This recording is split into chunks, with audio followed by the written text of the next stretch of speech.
honors to Gail to do the introduction, but Gail is not here with us yet. So without further ado, we'll get going. You ready, sir? Mm-hmm. Good. Well, good evening, everyone, and welcome to the Noah Webster House and West Hartford Historical Society. My name is Jeffrey Mainville. I'm the Executive Director of the museum. I'm also a member of the West Hartford 250 History Committee. On behalf of the committee and all the volunteers that are involved this year with local America 250 activities, thank you for attending this evening's presentation.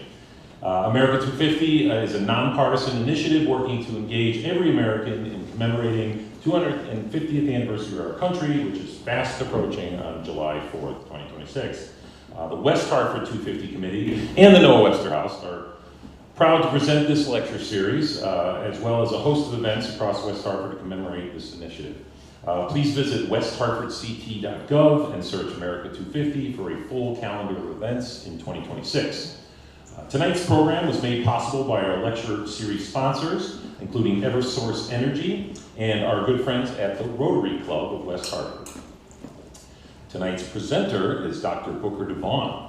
Dr. DeVaughn and his wife Elena are longtime West Hartford residents, and they've been involved with the Noah Webster House organization since as far back as 1987, when Dr. DeVaughn and Wasco began researching the life of Bristow, who is the subject of tonight's presentation. Through dedicated research, DeVaughn spearheaded a successful effort to replace the original and illegible headstone at the gravesite of Bristow. Dr. DeVaughn's life has been characterized by numerous civic and community volunteer activities. He's worked with the American School for the Deaf, served as president of Northwestern Community College, and has spent decades raising awareness of enslaved persons in the colonial West Division. Dr. DeVaughn has remained close to the Noah Webster House and has previously served on the museum's board of trustees. We are most grateful to have him here tonight. So ladies and gentlemen, without further ado, please welcome Dr. Booker DeVaughn.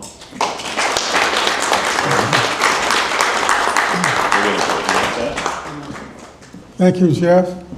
My pleasure to be here this evening. I'd like to just acknowledge some of the people who have contributed to my knowledge of Bristow.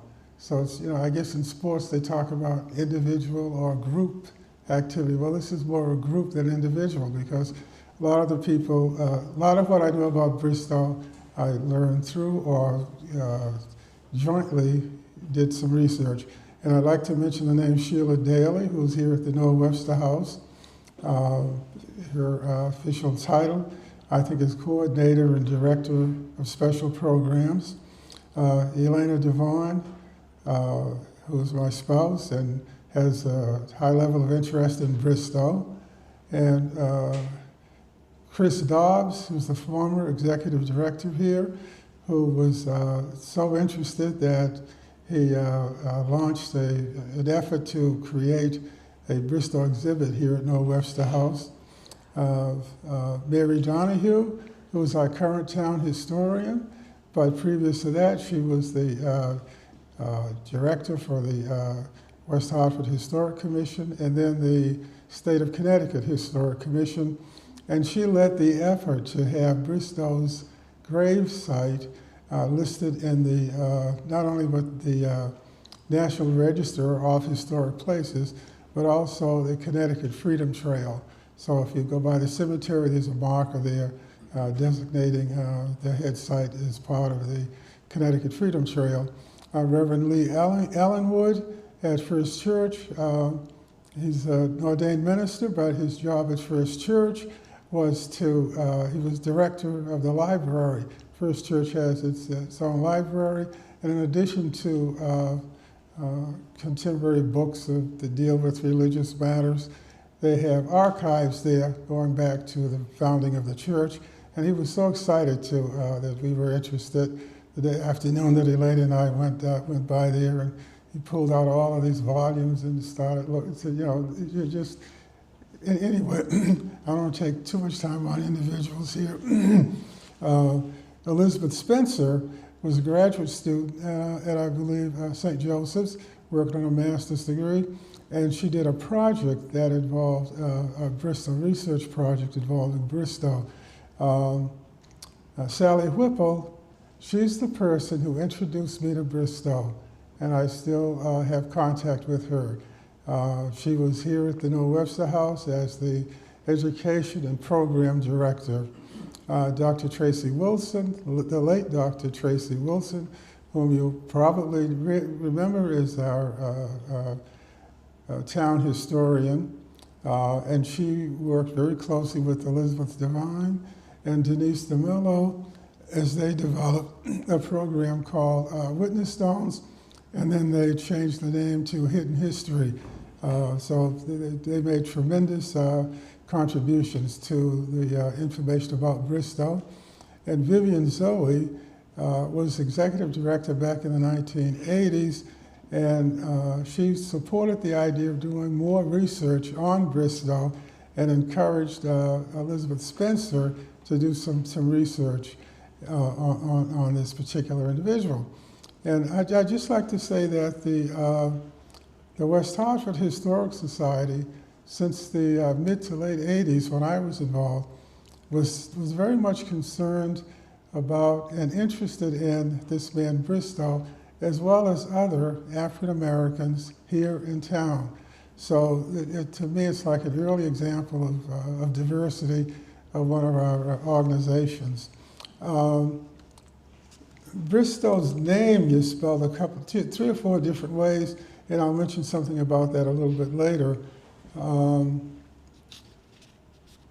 As I mentioned Sally Whipple. When the New Webster House decided to do an exhibit on the African American presence in West Hartford from colonial days to the present, Sally Whipple approached the West Hartford African American Social and Cultural Organization, henceforth I'll refer to this as WASCO, to see if WASCO had any interest in providing input into what was what she was planning to do. She also offered WASCO the opportunity for someone from our organization to serve on the planning committee.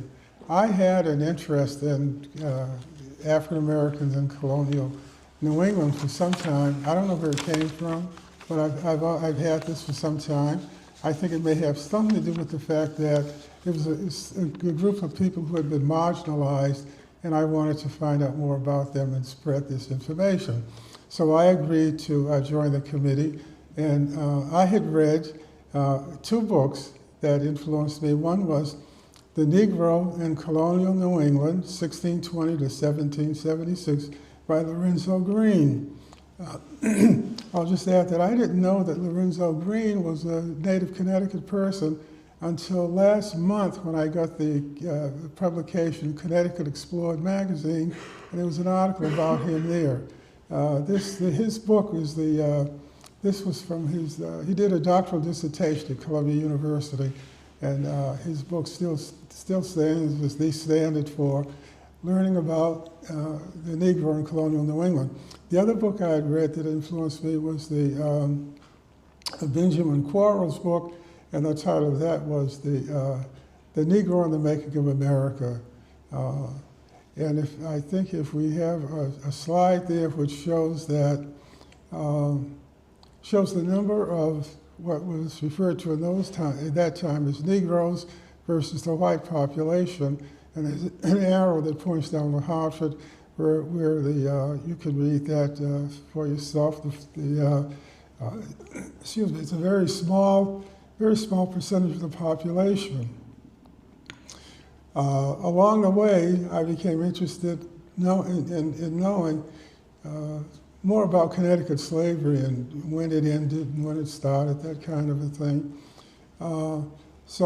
And Connecticut passed what's called a gradual approach to ending slavery.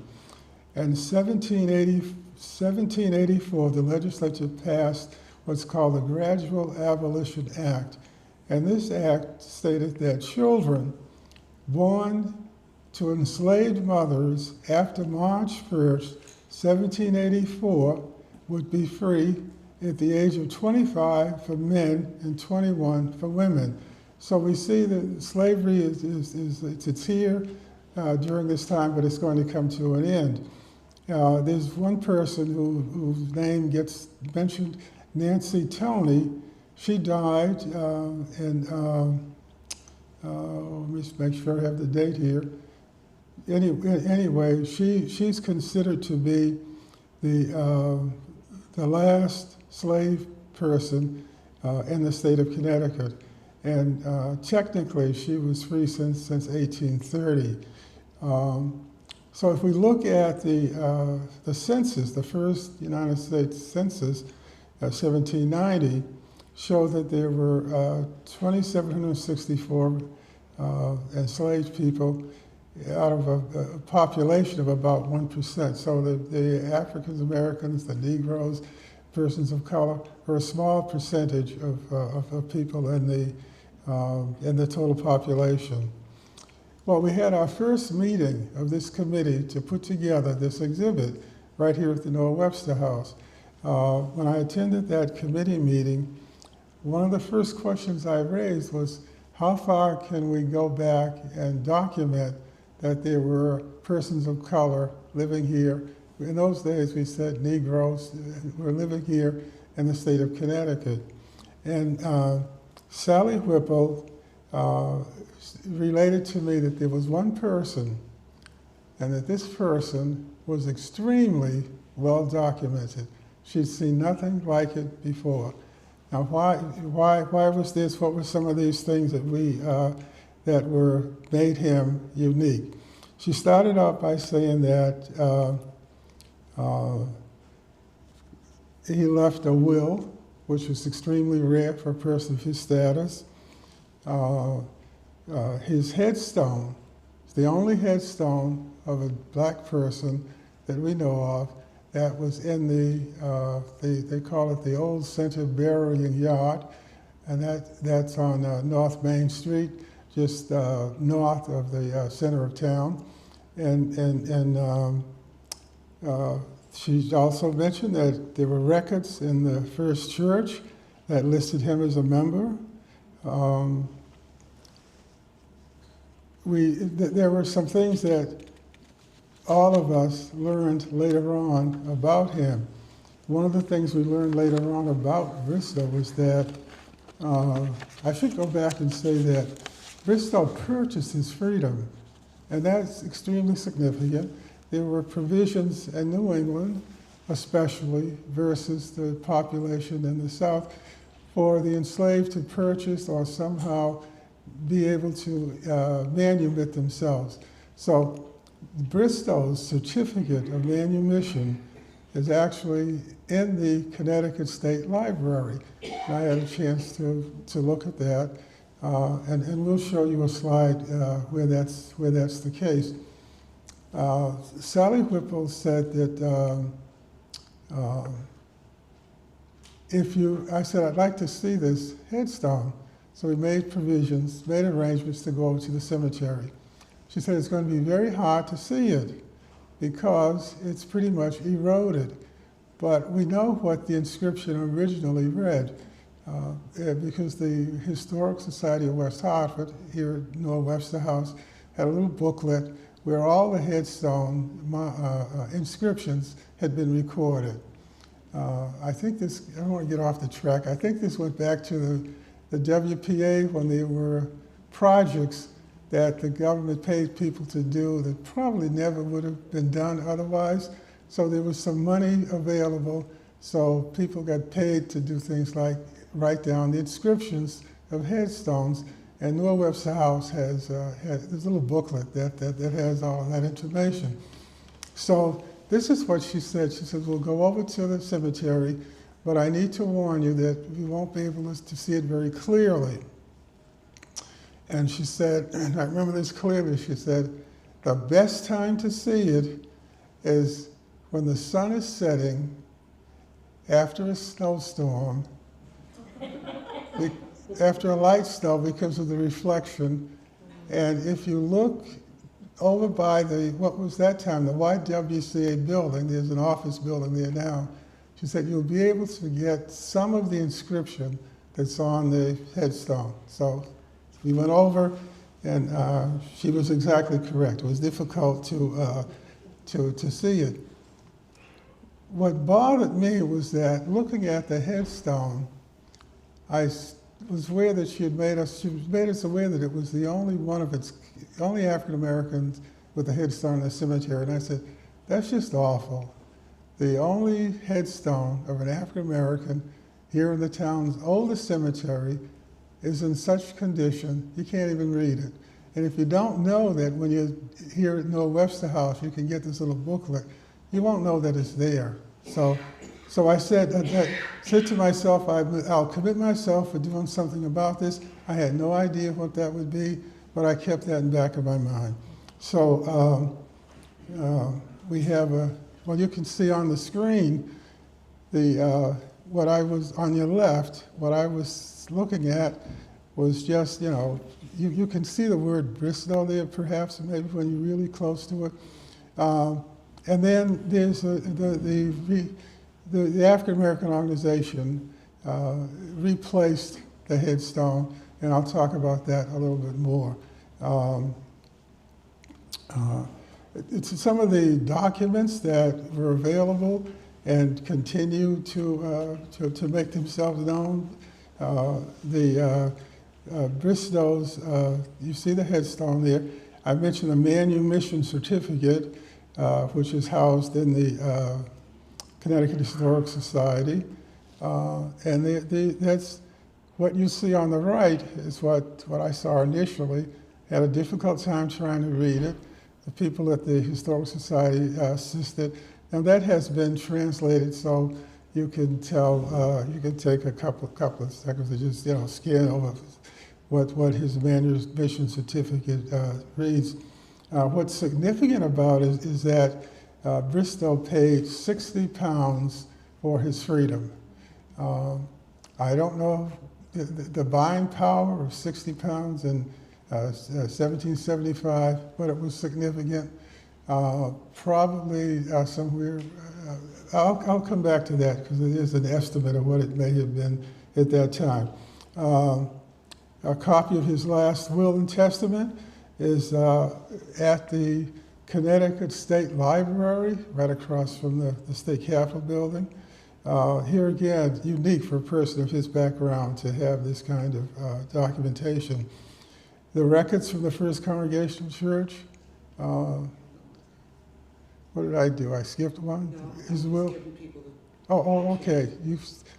Okay, we should give people a chance to read this. One of the things that came to my attention was that, is this where he says that last will and testament, February, he signs his name, and he doesn't, we don't see any place where he actually has a signature, so he marks it with an X. It's believed that he may have been able to read because he did leave some books. So it's possible to read and not write, or whatever the reason, we don't know. But you'll see where he puts his mark there. The records from the first church, again, you can see the originals, and then you can see where it's been transcribed. You see they record the fact that he died at age 83. Anyway, take a couple of minutes just to look at that.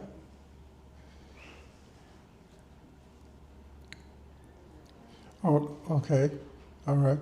So then looking at some additional records, here's a record that just became available a couple of years ago, and this is Tracy Wilson.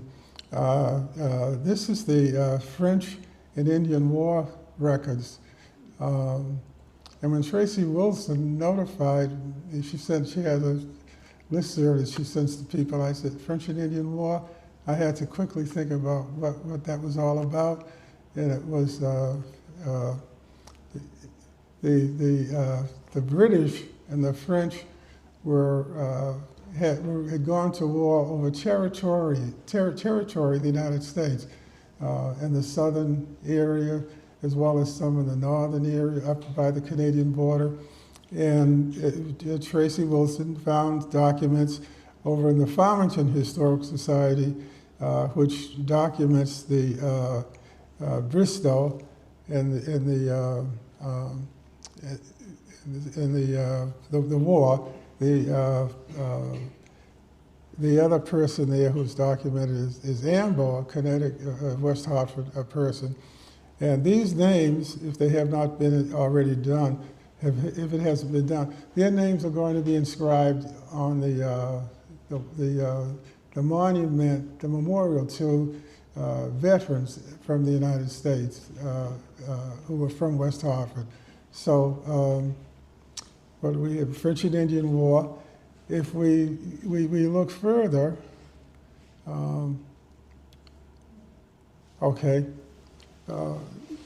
we learned when I mentioned the name Frank Mitchell as someone who contributed greatly to these efforts. Frank is a researcher, an independent research person who is particularly interested in this area of study. And he was able to find a document where Bristow actually purchased some property. And he purchased this property in the town of Bristow, Brstol. And I went over there to look at the original document to see what I could learn from it. And I saw that how much he had paid for the document, for the land. And later on, for whatever reason, he sold the land. He sold the land, and once again, he signs his name with an X. I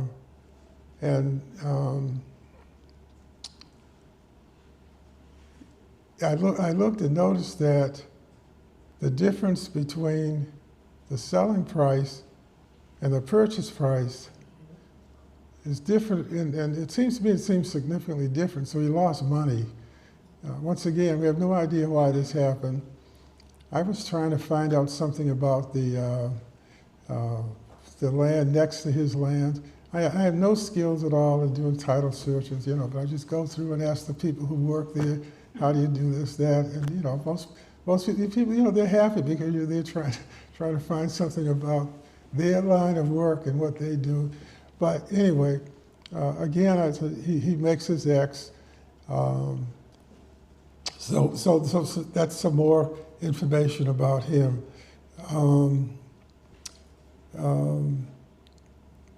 What I'd like to do is also mention just some of the Bristow is mentioned in the town's first written history, and this is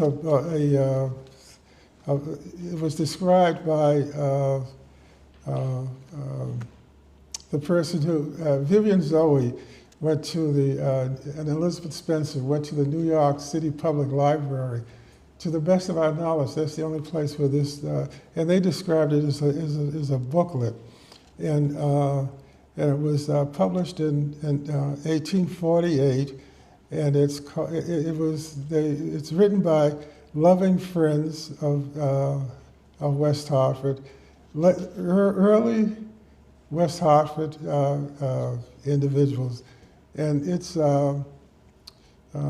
that's the first time where we see that Bristow is recorded as having agricultural knowledge, and that people would seek him out for information about his knowledge in agriculture. There are some other publications. I'll get to those. Moving on. The next time we see his name mentioned was, we have the Nelson Burr, From Colonial Parish to Modern Suburb, A Brief Appreciation of West Hartford, and he's mentioned again. But it's just a line here and a line there, but nothing in detail. He's mentioned in Christopher Bigford's book, Farmington in Connecticut, which is the history of Farmington, but there is a lot of crossover between Farmington and what would become West Hartford. And Miriam Butterworth, was the town historian, and she and a group of other people published a book in 2001 called Celebrate West Hartford. And Bristow is mentioned again. So he's just, again, there's very little that's in depth about him, a sentence here and there, just mentioned that we'll talk about him. Talk a little faster. Introduction to Bristow, to the West Hartford African American Organization.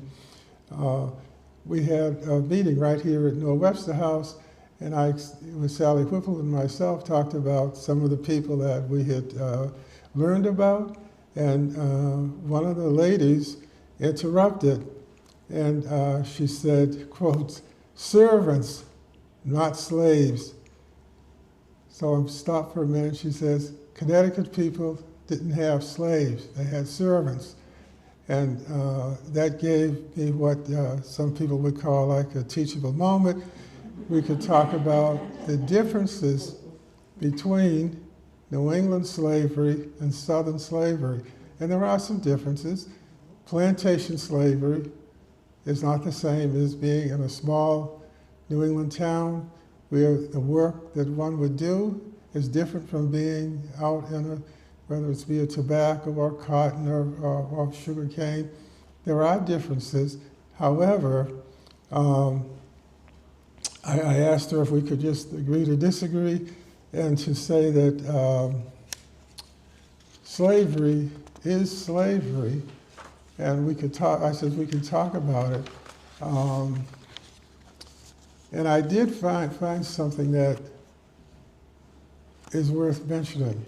And I went back and looked at Lorenzo Green's book. And what he says is, quote, this is what he says about slavery in Connecticut. There were these differences in terms of where people worked, activities they may have been able to engage in, the fact that they were go to church, but they had to sit in the balcony or in the back, whereas in the South they had, if they were allowed to do any worship, it would be out in the woods someplace. And the preachers would make, in the South, would make sure they would tell them that, you know, your station in life is to obey your master. So we do have some differences there. But Lorenzo Green says, he says, legally, this is a quote now, legally, the New England slave held a position somewhat between that of a plantation slave and an indentured servant, end quote. I didn't mention when we were talking about slavery, and there was in the colonies a provision for what's called indentured servants. Those individuals, European people, would have their transportation paid to come to the New World, as they called it, and they would serve for so many years, and after their term of service, they were freed. And sometimes they were given some money, other times they were not, but they were free people to leave. The indentured servant system did not apply to the African slaves. We don't really know if those 1619, when the first Africans were sold, there were 20 people, men, women, and children, at the colony at Jamestown. We don't know if they had indentured servant status or if they were slaves for life. We do know that following that 1619 date, that all of the colonies passed legislation making African slavery permanent. You were a slave for life unless you were fortunate enough to somehow get manumitted. And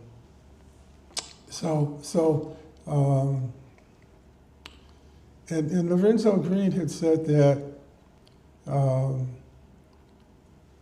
the New England Puritans followed the ancient Hebrew teachings, which had a provision for slaves that was different from the Southern system. And the persons would work in the house, and they were referred to quite often as servants. but they were still slaves. So they were in this halfway between a free person and a slave person. And they had some rights, but not that many. But they were just, they were a little bit, I don't know if I want to say better off. It wasn't quite as brutal as the Southern slave system. And then he says it's because of their following the Old Testament teachings of the practice of some of the Hebrew people.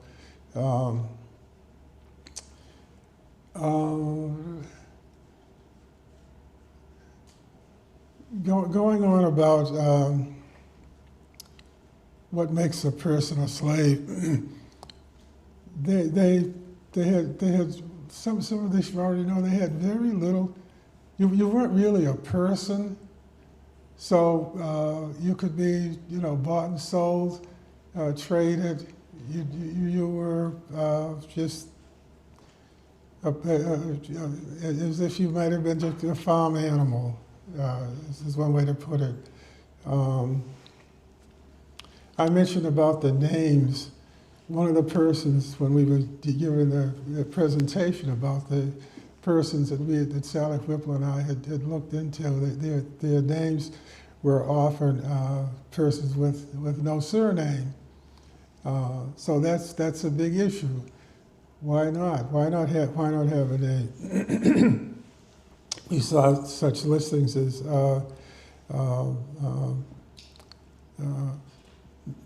Mr. Whiting's Negro Woman, or Mr. Whiting's Negro Man, Mrs. Hooker's Servant, or in other places it would say, my Negro Nan is to go to my daughter once I die. And when I was thinking about this for tonight, it reminded me of a scene from Roots. You may have seen that movie some years ago, and there's a scene in there that just stays with me forever and ever.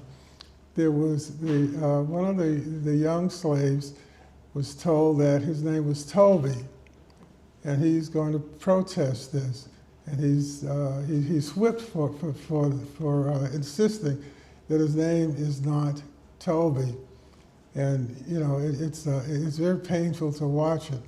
He's being whipped, the blood is running down, and this overseer is saying Toby, and he's saying, remember what he said his name was? Kunta Kinte. Yeah, Kunta Kinte, and he stuck by that. I get emotional thinking about it. Just an awful way to treat people, to strip them of their names. That's pretty serious. In the church listing, do we get that? I've lost my place here. In the church listing, there's a place where the persons with no names, no surnames are listed. We'll come to it. If we're not, we'll go back. But anyway, our first church listed people with they just had no surnames. That was the way they were treated. It also, I was thinking about coming here tonight, I was reminded of something that Malcolm X said, and Malcolm X says, my father didn't know his real name. My father got his name from his grandfather, and he got his name from his grandfather, and he got it from the slave master. So that's what people will say, why is he Malcolm X as opposed to some Malcolm Little? We know that he's protesting the fact that he had been stripped of his name. One of the things I'd like to try to do, I have to move along because we've got about 15, 20 minutes left, is try to see Bristow in a larger context. What was, how does he fit into what was going on in America at this time?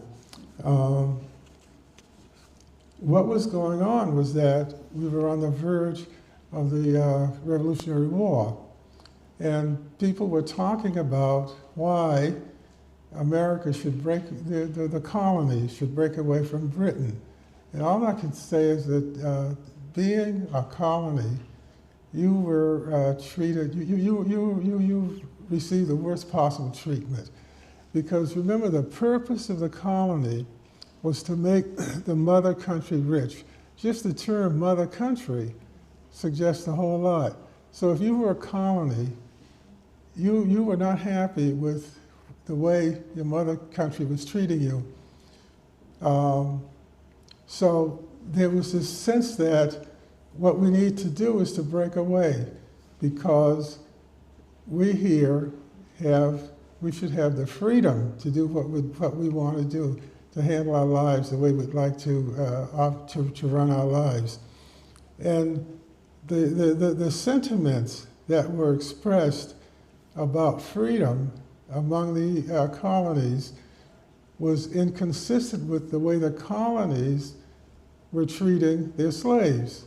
And remember, the Declaration of Independence talks about, we hold these truths to be self-evident that all men, they didn't say women, all men are created by they're endowed by their Creator.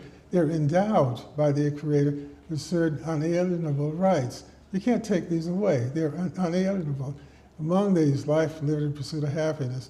So if you use that argument to break away from Britain, why wouldn't the people who are enslaved and those who wanted them free use the same argument to try to get the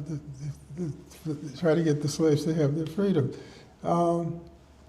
So Bristow, among others, he's caught in the middle of what America is on the one hand and what America could become, what it purports to become.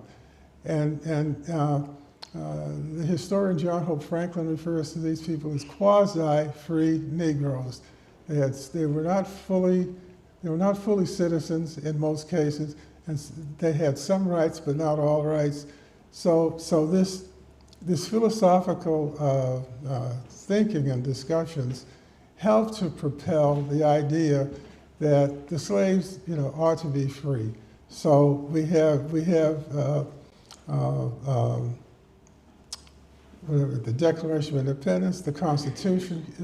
When the Constitution is written, it doesn't really reflect what the Declaration of Independence was saying, because the Constitution, they're very clever. They have to satisfy all of these groups out there, and they don't do away with slavery. They don't abolish slavery. What they do, though, is that they put an end to importing new slaves at the end of 20 years after the Constitution is ratified.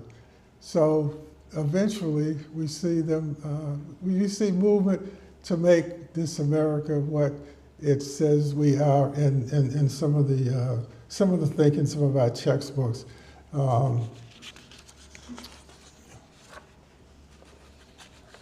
It was, in talking about the persons who were sort of like not quite free, but had a lot more freedom than some of their counterparts who were enslaved.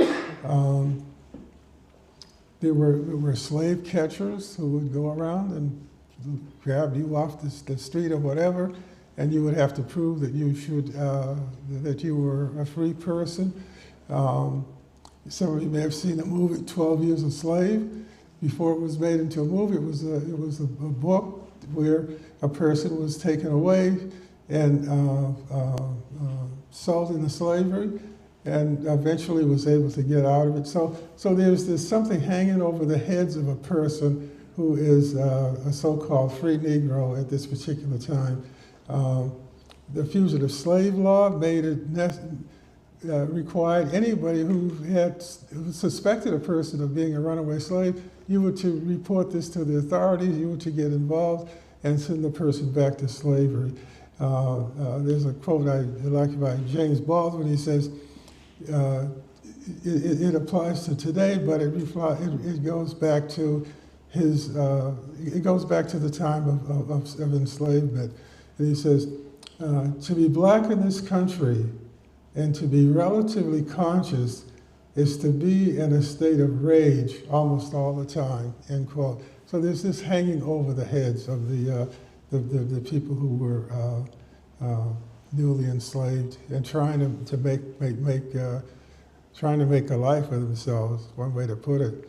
I always like to say that I always saw Bristow as being a great American story. And I said, well, how can you say that? It's a great American story. Bristow adhered to the American work ethic. That was something that was valued. He loved freedom, so much so that he bought his freedom. He wasn't content to remain enslaved. He's a person who took advantage of new beginnings. He saw his life as being a place where he could reinvent himself. And I had trouble with this business about, any great American story talks about immigrants.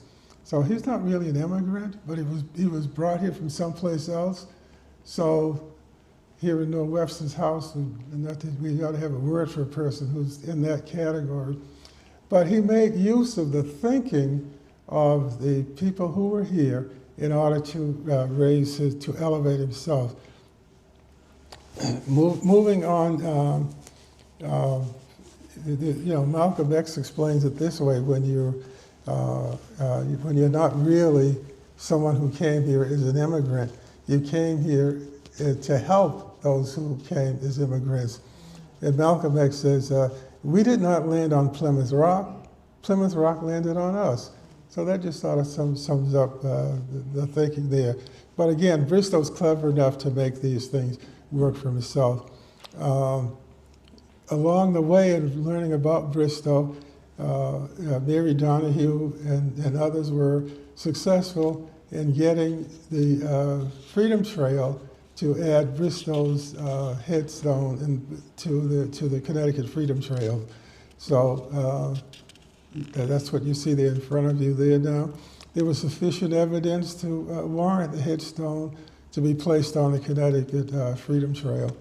And to spend a little bit about when I said that I was disturbed by the fact that it bothered me that the only cemetery in the graveyard is one that was not legible. And I said I wanted to do something about that. So after I retired and thought about things I wanted to do, my mind went back to replacing the headstone. And this required some what I call targeted fundraising. It required an effort on my part to see how these things are done. You can't just go and take up the headstone and put another one there. So I got involved with the replacing the headstone, and we got approval from the State Historic Commission as well as the West Hartford Historical Commission. And we also had to go to probate court. I remember clearly, I called it our day in probate court. The judge says that the West Hartford Historical Society and the Webster House would be able to take the headstone up, provided they take care of it, and a new one could be replaced with it. And the judge also said in his ruling that the headstone, the original headstone, ought to be placed someplace where it could be seen, not hidden away. Don't lay it against the wall in the basement someplace.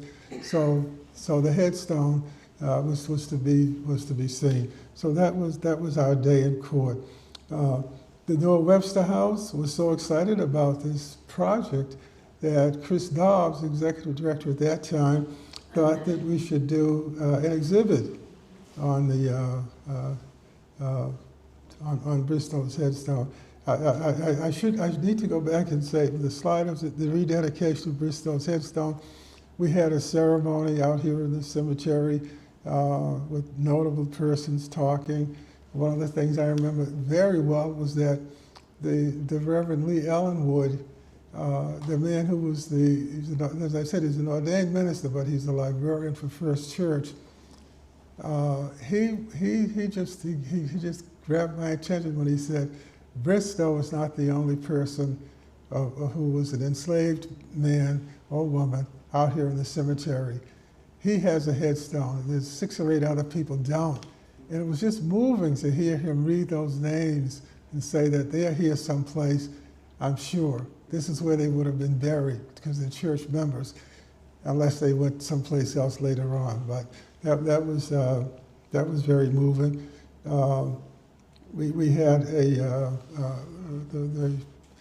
program, and then in the Webster House did this exhibit, and this was the poster to advertise it. And what it does is try to incorporate everything about the life of Bristow. And we got a grant from the Connecticut Humanities Council, plus monies from the Webster House to do this exhibit. So that's, I should go on and mention something about the school naming. I was serving on the Town Plan and Zoning Commission, and each year the town manager with different department heads would come to the Town Plan and Zoning Commission, TP&Z, and explain what their projects were that were going to be being proposed. So I'm sitting there looking at this project, and one of the projects was that the town new middle school, we're going to have a new middle school. We've outgrown the two middle schools. And I went home after hearing about this new middle school twice at meetings, and I said, that school has to have a name.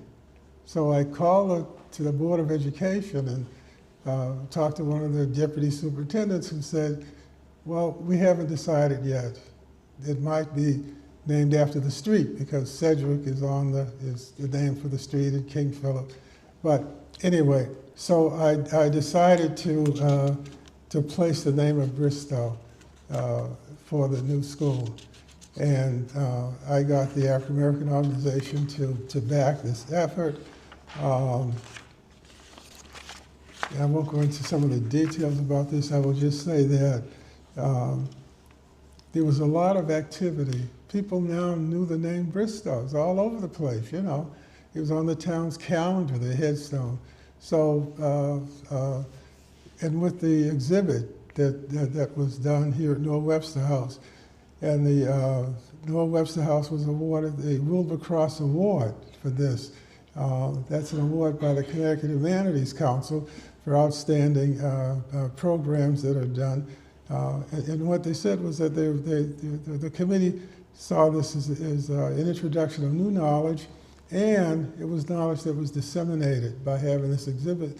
People now knew more about Bristow. So anyway, we had the African American organization get involved with promoting the name Bristow. And I think it's about time for me to sort of like wind down so we can have some Q&A.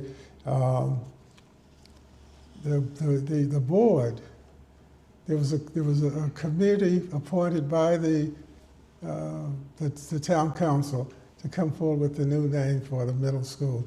They came back and they said there are two names that we would recommend. One is Bristow and one is Roger Sperry. I couldn't believe it. I thought that, you know, I just didn't know what would happen.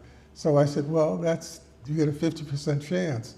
And the board decided, after they had public hearings and people talked about it, you know, the town historian was there, some other people came out, the West Hartford.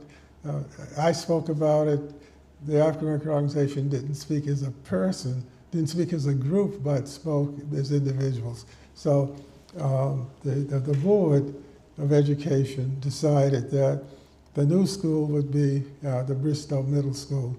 And during that meeting, it was just very, very exciting when the board voted and the majority voted for Bristow. I mean, you can tell that my temperament is sort of like even, low, soft voice.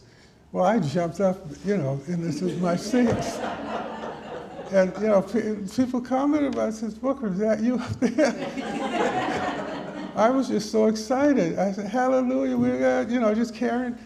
It was like I was in a different place. And anyway, so we had, so the name's going to be Bristow, and we had a ceremony to open the new school. And when we did that, the mayor at the time, Scott Slifka, said that I want Dr. DeVaughn to stand up, because if he hadn't submitted this name, we wouldn't be here today opening the Bristow Middle School.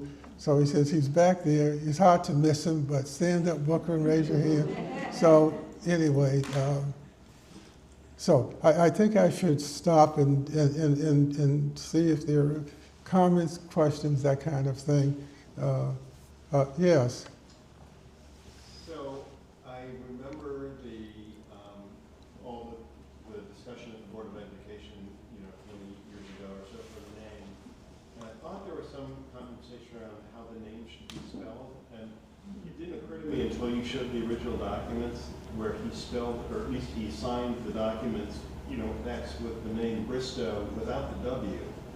Do you know why the middle school was named Bristow with the W instead of Bristow without the W? My letter to the Board of Education, I said Bristow because his manumission certificate had Bristow. To me, that seemed to be the way to go, because that's an official document. References the King of England and all of that. Not that we hear that much about that kind of thing, but the answer is that it was on the manumission certificate. Now, why it was other ways, I can't tell. We don't know.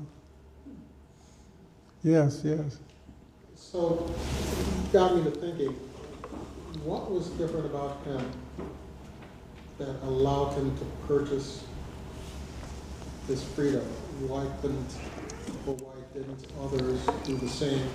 And what did he do to earn those dollars to purchase this freedom? He was able to earn money.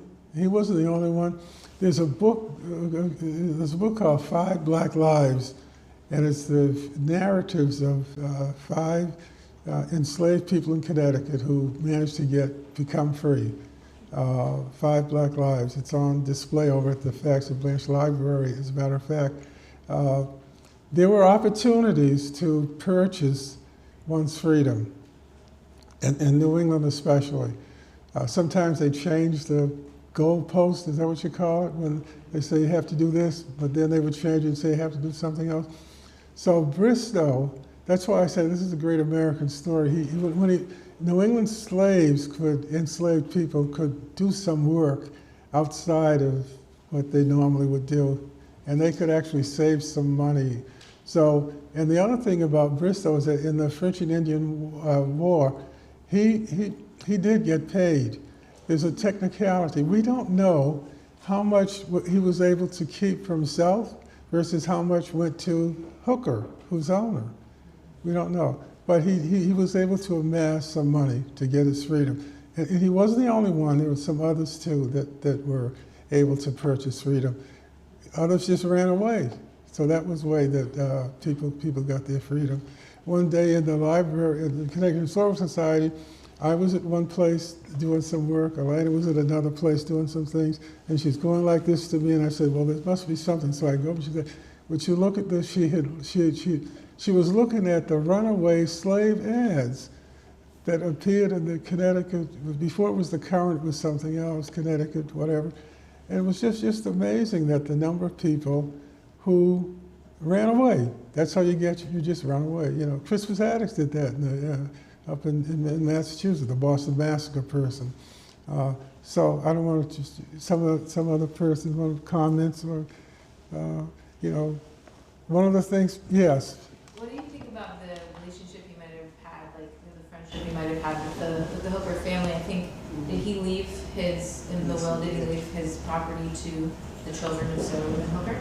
This is an excellent question. It's about, he left his property, everything he owned, to the children of Thomas Hart Hooker. And it's just amazing how, I don't know why he would do this, but he did. That's what, his property was left to them. And I think one of the people at the Board of Ed said something about Bristow being able to make some kind of reconciliation make reconciliation work. It's something like Nelson Mandela and Bishop Tutu in South Africa. You know, you have this situation, and how do you make the most of it? So he figured that by, you know, I should have mentioned that he's connected to one of the most prominent families around. You know, the family, people who owned him, they're descendants of the original founders of the city of Hartford. And they control all kinds of stuff.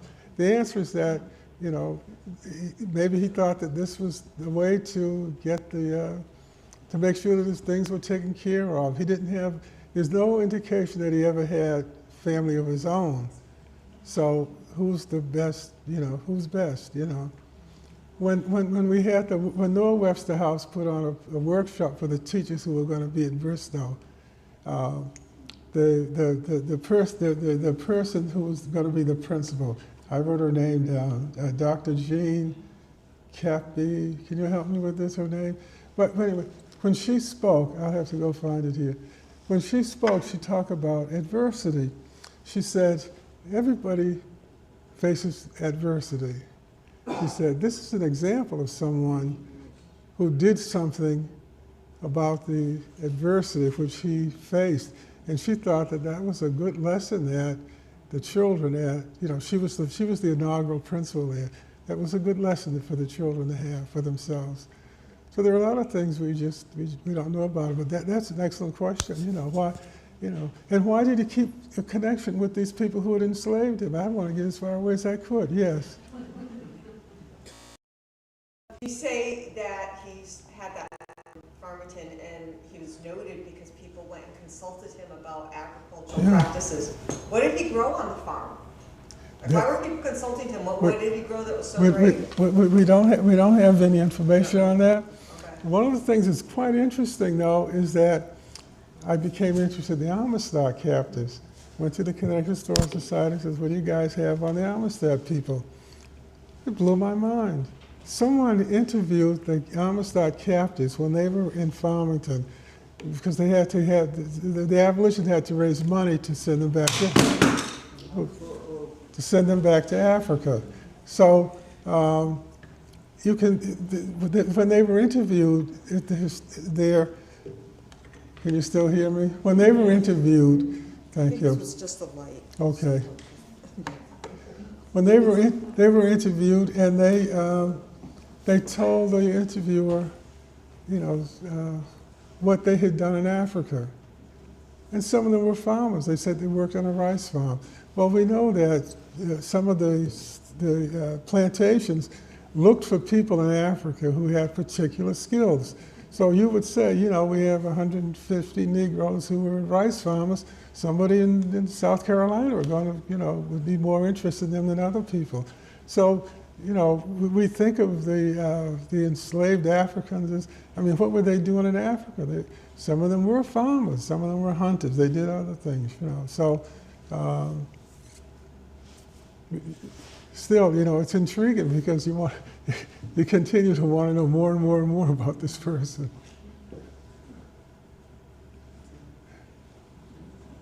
Yes, one more. Another question, but so he was based in West Hartford, but he purchased land in Bristol. Do you know why he would do that? Say that again, I didn't hear you. Well, it looked like, based on the land records, he purchased land and then sold it in Bristol. Yes. Yeah. Oh, so it was close by, because it seemed like he was here in West Hartford, you know, Bristol's 50 miles away, why should we go there? No idea. But his land, it just wasn't land, it was a grist mill. And this was a way that one could make money. Every community had to have, a place where the grain is processed, and that's what he purchased. Why he did, we don't know. He also had a certain amount of what I call freedom of movement, because he just didn't stay at one place. You know, he moved around from what we see in the records.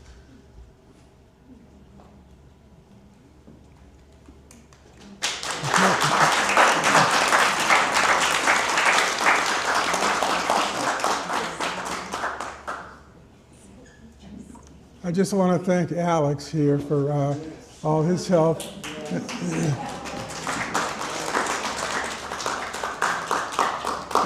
And I want to thank Jeff also for including, Bristow as part of this lecture series. It could have not happened, but someone made it happen, and I appreciate the fact that you did, even though I had to go and put some things together, interrupt my schedule. But thanks to the old Webster House. You had. Thank you, sir. Let's give it up.